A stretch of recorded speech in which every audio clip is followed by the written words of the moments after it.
នាយករដ្ឋមន្ត្រីកម្ពុជាប្រាប់សារព័ត៌មានបារាំង AFP ពីទង្វើឈ្លានពានរបស់ថៃមកលើកម្ពុជា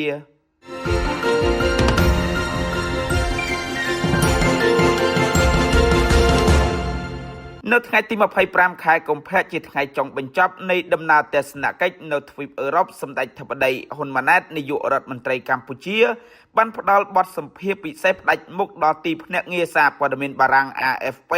នៅប្រទេសបែលហ្សិកដោយលើកឡើងពីស្ថានភាពព្រំដែនកម្ពុជាថៃនិងការប្រយុទ្ធប្រឆាំង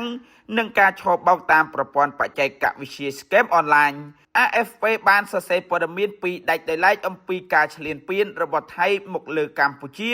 ដោយផ្ដោតលើការខិតខំប្រឹងប្រែងរកដំណោះស្រាយដោយសន្តិវិធី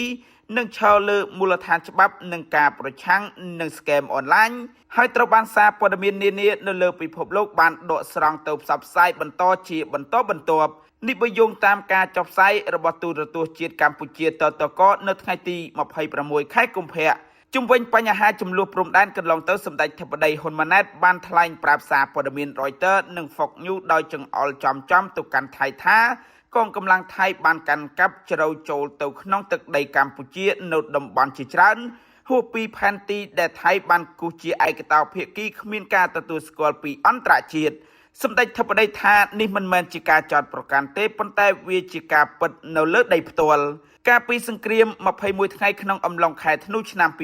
2025កម្ពុជាបានបាត់បង់ទីតាំងឈរជើងយ៉ាងហោចណាស់14កន្លែងនៅក្នុងខេត្តចំនួន4នេះបើតាមក្រសួងការបរទេសកម្ពុជា